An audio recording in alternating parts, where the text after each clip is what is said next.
pas plus fort que mon Dieu, c'est pour ça que je veux témoigner. Et j'ai crié, Dieu a écouté mes prières, mais j'ai pas attendu le miracle pour avancer, chanter sa gloire. Et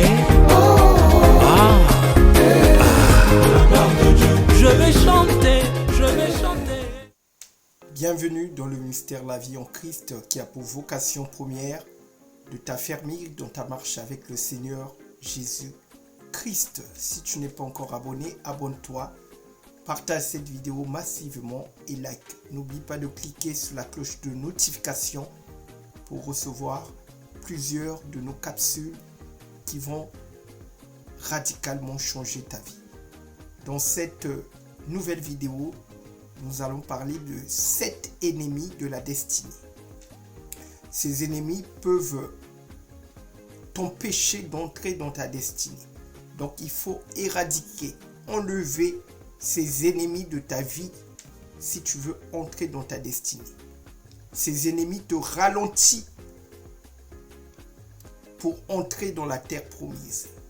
Ce sont des ennemis, certains sont très subtils, certains sont coriaces à enlever de notre vie. Donc c'est très important de connaître ces ennemis. Donc cette liste n'est pas exhaustive. Il y a d'autres ennemis, mais je vais te citer 7. Le premier ennemi qui peut t'empêcher d'entrer dans ta destinée, c'est le péché. C'est l'ennemi majeur de l'être humain. Le péché est une force destructrice qui peut nous éloigner de notre destinée et de notre relation avec Dieu. Car le salaire du péché, c'est la mort. Mais le don gratuit de Dieu, c'est la vie éternelle en Jésus-Christ, notre Seigneur. Romains 6, verset 23. Donc le péché est un obstacle majeur à l'entrée de la destinée. Le péché, c'est le premier ennemi qu'il faut éradiquer de notre vie. Le deuxième ennemi que nous devons éradiquer de notre vie, je dirais résister, c'est Satan. Satan est décrit comme l'adversaire des enfants de Dieu et de tous ceux qui cherchent à suivre le chemin de la destinée divine.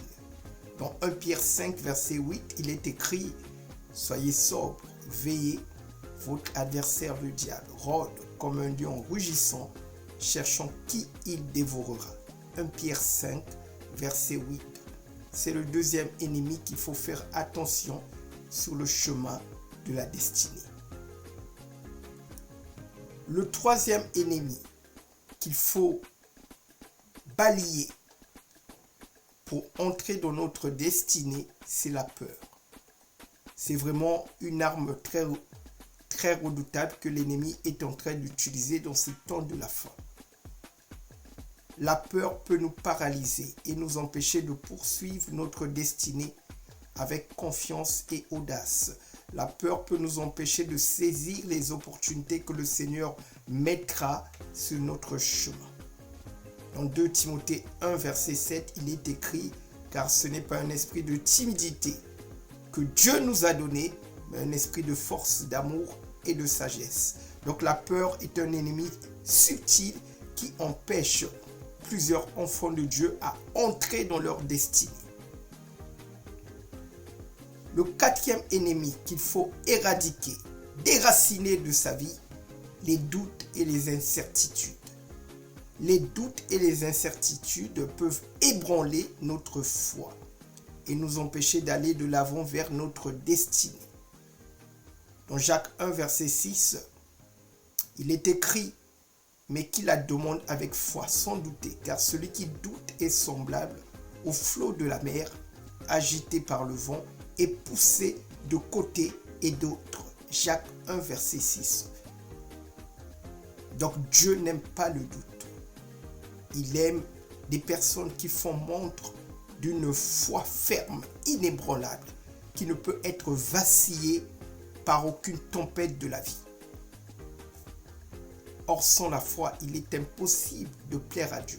Il faut que celui qui s'approche de Dieu croit que Dieu existe et qu'il récompense ceux qui le cherchent.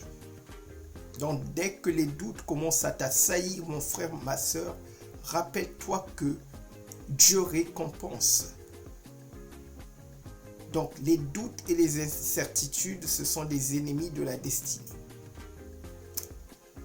Le 5e ennemi de la destinée qui peut t'empêcher d'entrer dans la terre promise, ce sont les influences négatives. Les mauvaises influences, les mauvaises compagnies et les conseils contraires à la volonté de Dieu, mon frère, ma soeur, peuvent nous détourner de notre destinée. Rappelle-toi de ce verset, 1 Corinthiens 15, verset 33. Ne vous y trompez pas. Les mauvaises compagnies corrompent les bonnes mœurs. Donc, mon frère, ma soeur, tu dois faire le tri parmi tes amitiés. Tu choisis uniquement tous ces amis qui partagent la même foi que toi, qui te tirent vers le haut, qui te poussent à vivre une vie de sainteté. Car l'entourage peut te faire rater ta destinée. Le 6e ennemi qu'il faut repousser sur le chemin de notre destinée, ce sont les épreuves. Les épreuves et les obstacles.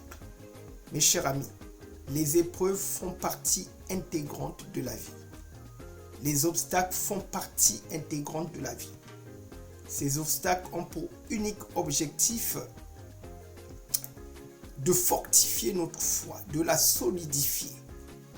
Derrière chaque épreuve de la vie, derrière chaque obstacle de la vie, se cache une leçon, une sagesse qui va nous permettre de pouvoir sécuriser notre destinée quand nous allons entrer dans la terre promise. Donc c'est important de ne pas se décourager devant les obstacles.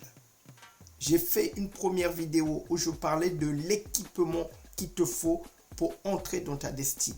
J'avais parlé de la persévérance, qui est un équipement indispensable pour renverser le Goliath de ta destinée. Et donc, il y a certains obstacles qui vont se dresser devant toi, mon frère, ma soeur. Il va falloir que tu persévères. Il va falloir que tu tournes 7 fois autour du mur de Jéricho pour que celui-ci puisse tomber.